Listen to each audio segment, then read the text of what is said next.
I mean, look, the way he's playing, you know, they're getting it off the goalkeeper now. The goalkeepers are the centre half now, and two centre half splits in the box. They play from the back, through the lines, and hopefully, you know, we can create enough chances to win football matches. But that takes time.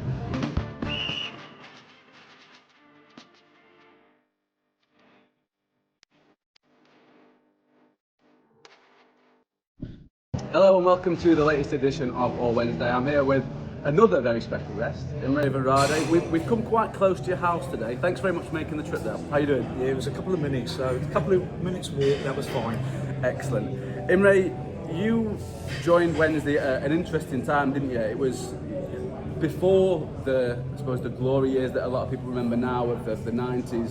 What was it like when you joined Wednesday, and how did that move come about in the first place? It was funny because I was playing for Newcastle at the time, and I was scoring a lot of goals in the number 9 shirt there. And Arthur Cox came to me in training and said, "We've accepted a bid from Harold Wilson at Sheffield Wednesday. We want you to go and have talks with him." And I said, "No, I'm happy here. I'm scoring goals. I'm quite happy here." So after the 5th time of asking me, I decided to come down to speak to Harold Wilson. So was that was a Newcastle thing rather than not wanted to join Wednesday thing? At the time, but it was a great move for me in the end. But yeah, on the 5th time, I thought, well, the club obviously wanted to accept the transfer fee, and I went to talks with Harold Wilson. And I'm trying to think of the old chairman. I can't think of his name. Can you remember? No, not at that right, time. Okay, no. then memory. It's a bit before my time, mate. Yes, a bit before your time. So had talks with Howard and listened to what plans he had, and then decided to sign for Sheffield Wednesday.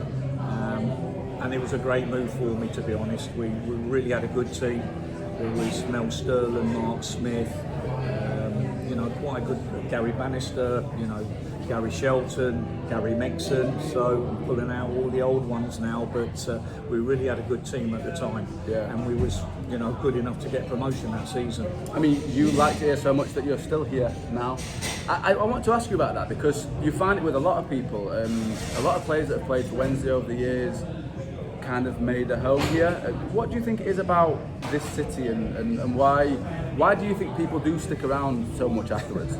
Well, first of all, I'm from London, so I was born in London. Yeah. Grew up in a place called Luton, and I got an opportunity at Sheffield United. That was the first club. Harry Haslam was a manager, asked me to come up. I played a couple of reserve team games and scored, and gave me a contract. So that's where it all started. But coming up here, I just thought everybody was so friendly, and I'm settled here since I was 18. Now I'm 65, believe it or not. So yeah, it's a great place. This is home for me now. Yeah. When you make that move to Wednesday, like you say, you had to be persuaded a little bit. Yeah. What was it that Howard Wilkinson said to you? What was it about? You know, you said that he spoke to you about the plans for the future. When you came on board, then I know there were some good players in that team, but what was it that Howard said that made you go, right, I'm okay with leaving Newcastle for this? I think in every sentence he spoke to me about is, it wasn't when we was going to get promotion, it was, you know, we was going to get promotion. Yeah. And he was so determined the way he spoke to me, and he delivered, you know, selling the football club. And then when I went to the ground and saw the stadium, you know, it was a no-brainer at the time. Yeah. It's a good view in it, Hillsborough. You know, I still I've been going to Hillsborough for many years, but you know, like there's certain games where I still walk in, especially at the press box where we are up top. I walk in, it is just it's a great sight. Like, what was it like playing? Obviously, you played at the days when it was, you know, the cop was, well, a lot of it was still quite new. Yeah, and plus there was no roof on the cop at the time. So I was seeing pictures of the cop without the roof. I just think it looks so impressive. Yeah, it was. I mean, when you filled that and you looked up from on the pitch, you just thought, wow. And the atmosphere's always been brilliant at Sheffield Wednesday, even today, so that will never wane. The supporters are fantastic here, and you do get a buzz, I must admit, and especially playing up front in a number 9 shirt. Yeah. When I scored a goal to celebrate with the fans, it was amazing. Loved it, absolutely loved it here. Yeah, I know you said about the good players at the side, but there was some good personalities as well, wasn't there? Like, you must have had a bit of fun in that too. We had some fun. We had a lot more characters in our day. You know, I think Gary Megson, you know, Mel Sterling, there was I think that Mike Hodge, I'm trying to think of all the players now. We said what we think, and I thought at half time, if we came in and we were 1 down, we didn't need Howard Wilson to have a go at us. Yeah. We sorted it out ourselves at times. So that's what we did. It's a little bit different nowadays. They don't say as much to each other, I think. And if you point at players nowadays, maybe because they're from another country, they don't understand the mentality. But that's what it was like in our day. And with that group, I know before we went on air, you were telling me a little bit of a story about playing against your former club, your first time back at Newcastle. What was that day like? Well, it was just incredible. I mean, Newcastle, when I left, they got Peter Beardsley in, so not a bad replacement. To be not fair. a bad replacement. He's done well for himself, but I mean, they came down. It was a big game. I think there was about 48,000 at Hillsborough.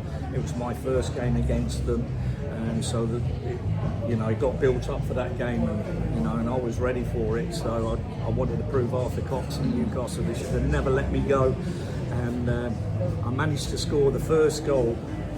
We went 1-0 up. It was actually a cross, and the keeper spilt it, and I just had a little tap in, and I never celebrate. I saw all the Newcastle fans behind the goal, and I didn't really celebrate, but Gary Megson ran up to me on the halfway line and said, "Get your arms up," and I thought, well, next time if I score, I'll make sure I celebrate. So the story is, scored again, and I don't know if you remember, back in the day we had fences all around the stadium, unfortunately, and I managed to score again, and this time I ran up to the billboard, jumped on the fence, celebrating with the fans, and Gary Megson came in behind me and pulled my shorts down. I fell on the turf, back on the turf, and then in the next day in the Sunday papers, Varadi loses his shorts thanks to Gary Bannister at the time. So but we won 4-2, and we sent him back up. Did you? To North East. Was there a sense of job done for you?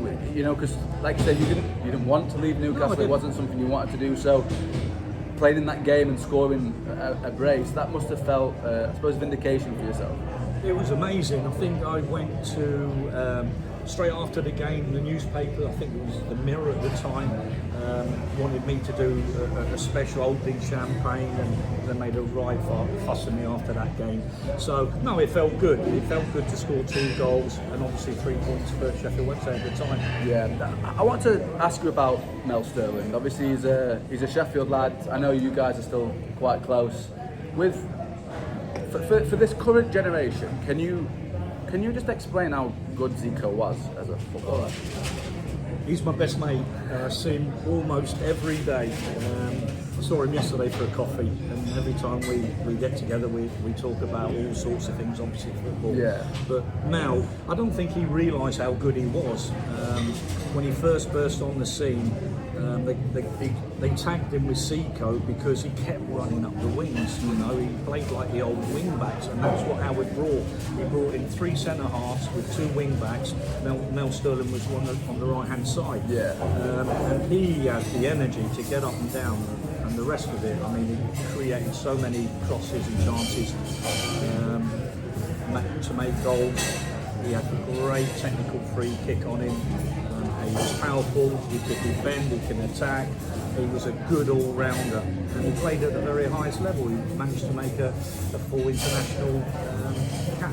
Yeah, because obviously Mel was a Wednesday Academy graduate. There's not too many of Wednesday Academy graduates that have gone on to have the sort of career that Mel did. No. And it's I suppose it's a difficult era yours in terms of educating the youth, should I say, because there's not necessarily a load of footage around him. I think Mel Sterling is one of those names that a lot of young Wednesday fans, they know the name, but they've not necessarily seen him play. Do you feel like that was the case for quite a few of the boys in your squad, that they maybe aren't remembered as much as they possibly should have been? I think it was because of TV. I mean, back in our day, it was only on probably Match of the Day of Rai TV, where today's football, it's on every day, and they cover every game from the bottom to the top. So that's the difference. So everybody is sort of known out there in the current day. Yeah. So I mean, listen, we had a great time. Mel had a great career. I enjoyed my career. I played for a lot of clubs. I had 18 years as a professional, and I enjoyed every minute of it, to be honest, Joe. Yeah, like you say, you were a bit of a journeyman. You did go about a little bit. Was that how much of that was choice and how much of that was circumstance? Like, when you started out your career, did you sort of want to venture a bit? Was that part of your plan? I think it was a bit of both. I mean, when I was, like I said, going back to Newcastle, I didn't want to leave Newcastle, so they virtually forced me out. So I just thought, well, I'm going to sign 2-year contracts and be in a position if I want to leave or stay. The ball was in my court, and it just happens to be that I kept moving around at the time. We didn't have great contracts like they do nowadays, so we had to move to make decent money. So did okay, but it wasn't the money that they have today, where they can retire after 3 or 4 years. So they're not quite 200 grand a week. Exactly, But I think with this football club and the way that you bought into it, I mean, obviously I still see you in the press room at a lot of games. And do you still get that buzz, like when you spoke about it, getting that sort of that feeling at Hillsborough? When you walk out now for big games and you see that Hillsborough crowd again, all these years later, obviously not quite the same buzz as being the number 9 up top, but do you still get it when you walk out? All the time, I love the fans when they start singing Danny Roll, we're all singing it, even all the ex-players and everybody. Great atmosphere. That's the one thing that everybody says that come and visits Hillsborough. The atmosphere is incredible, and the club is a massive club. And we just need some hope that we can get into the Premier League one day. I mean, that will take time.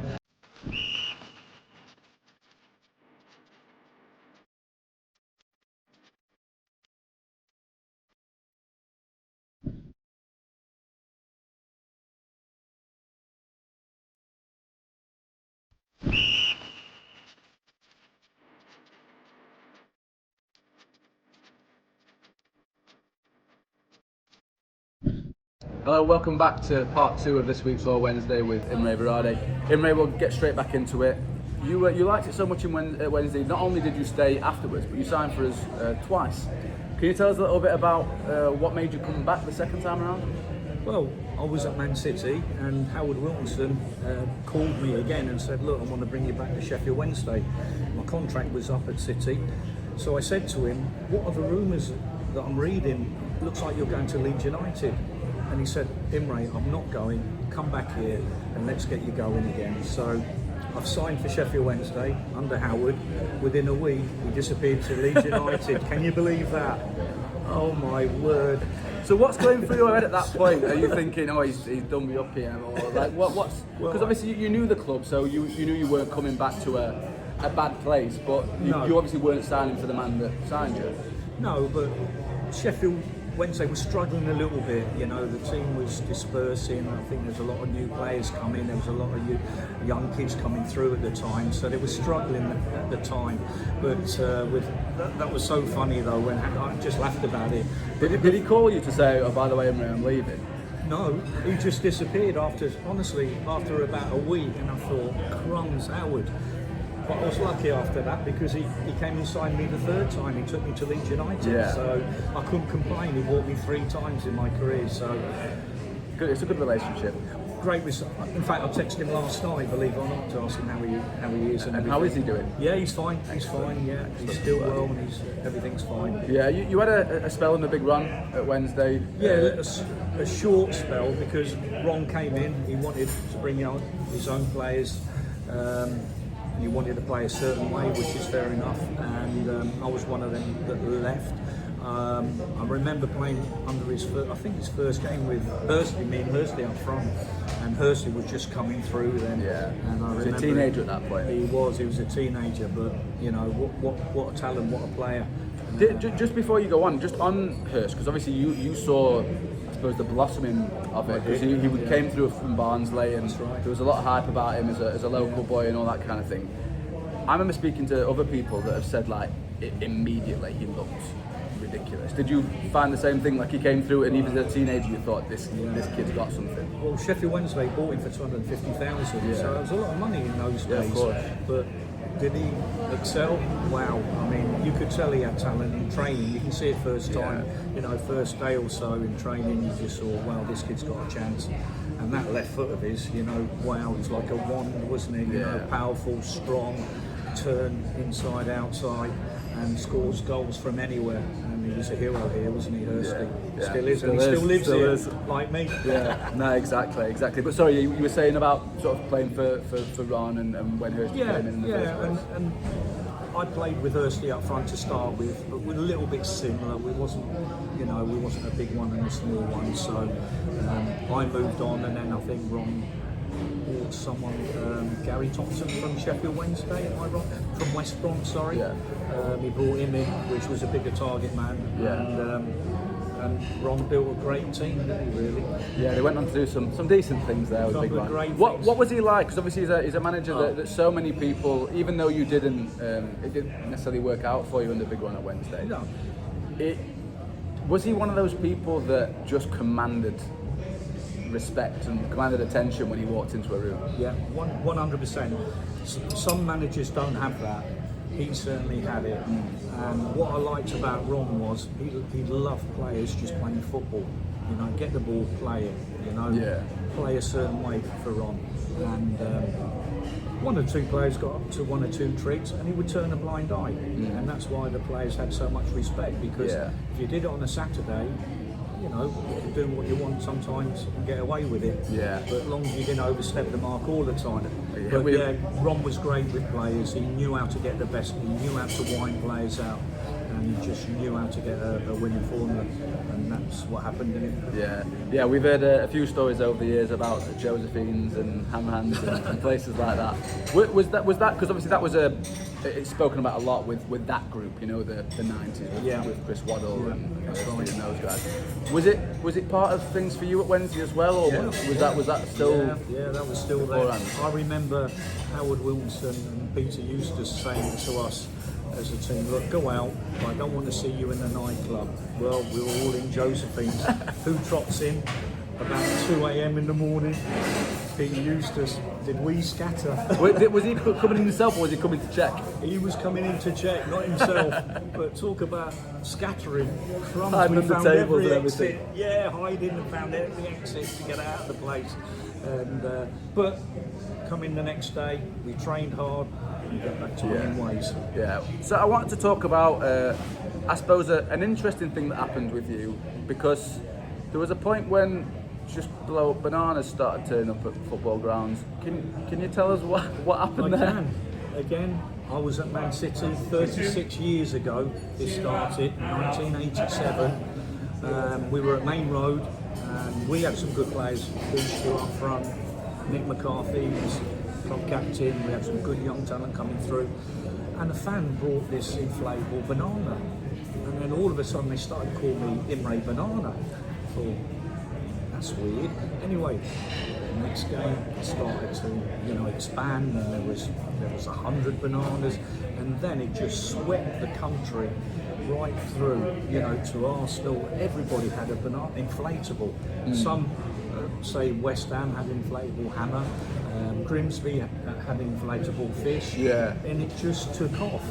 And then I've just decided, after 36 years of exposure and still going strong, to start my ImreBanana.com. So I've got my own company now, and I'll be launching it next month, December. I'm excited. We've got a great logo, got a great website, so if anybody wants to go on, so ImreBanana.com. ImreBanana.com, you'll be getting, there's t-shirts and there's blow bananas, right? Yeah, inflatable bananas and t-shirts to start with. Yeah, excellent. Expand from there. It's all, I love that part of the season, because you don't tend to see it as much throughout the season anymore, but you do find as the seasons draw to an end, all of a sudden, like, beach balls start coming in, and at Wednesday United sometimes inflatable pigs and stuff like that. But you do see it start to creep in at the end of seasons, and I think that with yours, it hadn't really been seen much, right? When it first started, it was a new thing. Yeah. But you know, if you start to look for it, they're out there. It's just incredible how many inflatable bananas there is, and the industry is huge. I've done my market research. I bet that's not a research study you were predicting to do when you were 19, 20 years old. Not at all, you know. But you know, I'm excited by it. You know, I've had a lot of good exposure. I've had lots of interviews about it. So we're getting to launch day in December, and I'm excited by it all. Excellent, excellent. Just wanted to touch on, you mentioned Danny Röhl and the work that he's done. Where do you see Wednesday now? Obviously they've had, I suppose, a rocky patch, a couple of rocky patches over the last few years. But with Darren Moore, it felt like things were coming back a little bit. Promotion came. Start of last season was a bit tough. Yeah, tough. But over the last 12 months, Danny really seems to have injected something new, doesn't he? Yeah, I think Danny's put his stamp on the whole of the club, top to bottom. I think he's, you know, got the chairman on his side now. He's obviously building a team, and that takes time to build.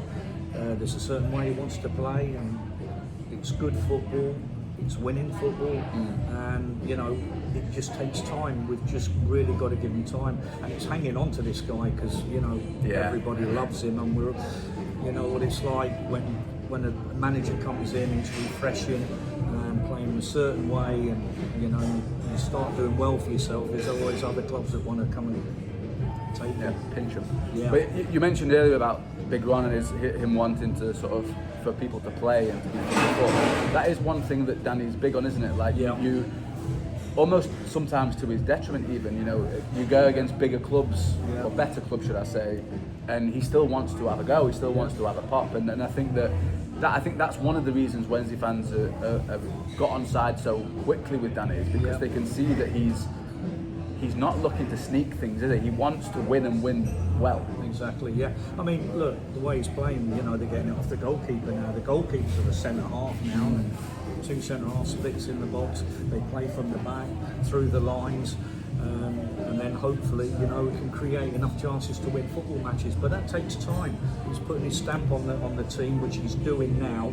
I just hope we can go on a little run now, so we can really clear ourselves of looking at behind us. I'd rather look at the ones that we can get, the top six maybe, but I don't see that this season. I think we're going to lose some, win some, but we're solid, and we're growing, and we're building the team here. Yeah. Do you think that should be seen as success this season? After what happened last season? 100%. Obviously, people do, I think it's natural, you know, you beat Plymouth 4-0 on the opening day, and there's a little bit of hype and all that kind of thing, but do you think that this season Wednesday should be looking at finishing, you know, 14th or 13th, something like that? Yeah, I'll be more than happy with that, because, you know, we understand it just, you know, it takes a while to build your team, you know, and get the players in you want. And I don't think we're loaded with a lot of cash, so you know, he's got to do the best he can. What he brings in, but he's slowly bringing, you know, like last night was so, you know, it was a great, I only saw the second half. You saw the better half? The better half, yes. I was at another game, so I was actually at Barnsley, so I watched that half and came home to watch Sky, to watch Sheffield Wednesday, and it looked a great second half, and they were unlucky with the pens, obviously. But would we have done that last year? I don't think so. You know, against a top side like Brentford, I mean, they are a good side. Very, very good side. Yeah, and I think it's really nice to see you sort of speaking to Thomas Frank afterwards, and he spoke so highly of Danny, of the way that the club want to play. And like you say, fingers crossed that is a sign of things to come. Yeah. Imre, thank you very much for your time. That's all we have got time for today.